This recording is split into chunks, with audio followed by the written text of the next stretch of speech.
Hey guys, Mr. Mackenberg here. In this video, we're going to take a look at the tangent function. Now, as we think about a tangent function, so if we had f of x equals the tangent of x, we're still going to use the unit circle to help us out with graphing this. We have to remember that as we're building a tangent function using those ordered pairs from the unit circle, we take our y value from the ordered pair divided by the x value from the ordered pair. And because we're dealing with a fraction, there's potential for us to run into some undefined values when the denominator of this fraction is equal to 0. Now, as we talk about a tangent function, tangent is periodic with a period of pi. So as we think about making an x and a y chart, it might make sense for us to go from 0 up to pi, but I'm going to show you that there's a little bit of a problem with that in just a second. Now, normally what we did with sine and cosine graphs is we found our starting point and we found our ending point, and then we worked kind of towards the middle. So halfway between 0 and pi is pi over 2. Halfway between 0 and pi over 2 is pi over 4. And halfway between pi over 2 and pi is 3 pi over 4. So all of these angles end up on the top of our unit circle. Now, if I were to plug these x values into that tangent function, when I plug in 0, I would get 0 as an answer. When I plug in pi over 4, I would get 1 as an answer. When I plug in pi over 2, I would get an undefined value. If I plugged in 3 pi over 4, I'd get negative 1. And if I plugged in pi, I'd get 0. So if I tried to plot these out on a set of axes, so at 0, we're at 0. At pi over 4, we're up at 1. At pi over 2, we're undefined, so that actually means we're going to have a vertical asymptote at pi over 2. At 3 pi over 4, we're down at negative 1. And at pi, I'm back at 0.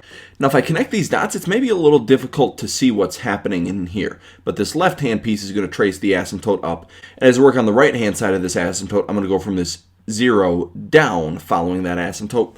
Now, we've got an asymptote splitting our graph in half, so it's a little bit difficult to see what our graph actually looks like. So instead of looking at a beginning x value and an ending x value, we're actually going to start graphing out a tangent by looking for a set of vertical asymptotes, because then what that's going to allow us to do is get one full picture of our tangent graph between two sets of vertical asymptotes. So we've got the general form of our tangent function in front of us. Now, to find the left asymptote, what we're going to do is we're going to focus on the bx plus c stuff, so the stuff inside of our parentheses with this tangent function. And what we're going to do to find this left-hand asymptote is we're going to take this stuff and set it equal to negative pi over 2. And then we would solve to get x by itself, and then whatever x value we end up with as our answer, that's where our left-hand asymptote is at. Now, if we wanted to find an asymptote on the right-hand side, we'd do something similar. So we would still deal with that bx plus c stuff, but to find the asymptote on the right-hand side, we're going to set this equal to positive pi over 2. And again, we would solve for x, and then that answer that we get tells us where our right asymptote is located. Once we figure out where those asymptotes are located, then we're going to use those to help us find other x values to plug into our function. So if we revisit that function f of x equals the tangent of x, then as I'm looking at my function, if I want to find the left asymptote, now I don't really have much going on inside of my parentheses. I've just got that x. So I would set the x equal to negative pi over 2. Now there's not really any solving that's going to happen there, so we have a left asymptote at negative pi over 2.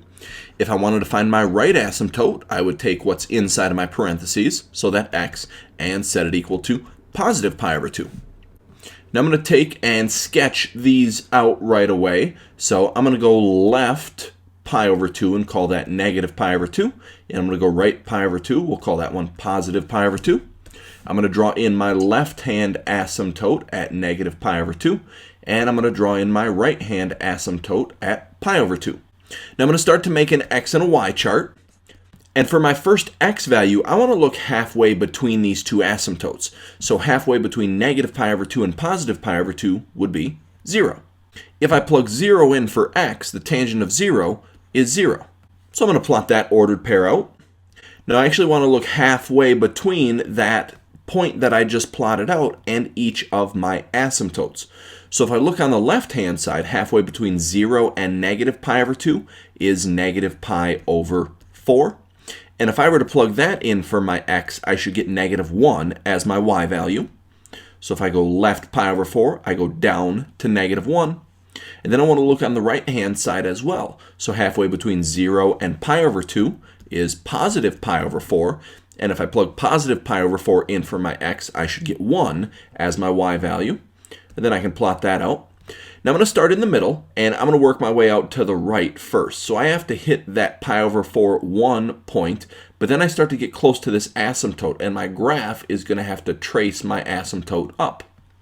Now similar things are going to happen on the left-hand side, so I'm going to start in the middle and work my way left. So I have to hit that negative pi over 4, negative 1 point, and then my graph approaches my asymptote, so I have to follow it down from there. So this is one full cycle of our tangent graph. We start with an asymptote, we end with an asymptote, and then we've got this almost cubic looking graph in the middle. Now just like we saw with our sine and cosine functions, all of these different values, these a, b, c, and d values, will affect our graph in some way. Now when we dealt with our a value with sine and cosine, we called that our amplitude. But amplitude doesn't really apply to tangent graphs because tangents go up forever and ever and also down forever and ever. So there's not really like a maximum or minimum point that our graph is hitting. So instead of calling it an amplitude, the a value is going to affect the vertical stretch or vertical shrink. So we can make these tangent graphs taller by changing that a value. Now, just like we saw with our sine and cosine graphs, this b value will affect the period of our graph. Having a c value in there, we know that those are horizontal shifts. And if we had a d value on the end, then that would be a vertical shift up or down. But the process we go through in order to graph out these tangent functions is exactly the same. We always want to find our left and right asymptote first, and then we work our way from there, finding ordered pairs to plot out on our graph. So let's say we had the function f of x equals 2 tangent of 2x. We're going to start by finding that left-hand asymptote. So what we do is we take this stuff inside of parentheses, so the 2x, and we're going to set that equal to negative pi over 2. Now, in order to get rid of the 2 in front of my x, I'm going to have to divide the 2 over to the other side. So if I take negative pi over 2 and divide that by 2, I end up getting negative pi over 4. If I want to find the right asymptote, I would take my 2x and set that equal to positive pi over 2. Divide the 2 over to the other side, and I get an x value of pi over 4. So I'm going to start sketching out a graph by plotting out these asymptotes. So first we've got an asymptote at negative pi over 4. Our other asymptote is going to be at positive pi over 4. So I'll draw those in real quick. And then we're going to start building our x and y chart. So we're going to look halfway between these asymptotes. We're looking halfway between negative pi over 4 and positive pi over 4, so that's 0. First thing I need to do when I plug in this x is multiply it by 2. So 2 times 0 is 0. The tangent of 0 is 0, but then I need to multiply that answer by the 2 that's out in front, so I still get 0 as my answer. Now I want to look halfway between this point and each one of my asymptotes. So on the left-hand side, halfway between 0 and negative pi over 4 is negative pi over 8. Now remember, the first thing we need to do to that is multiply it by 2.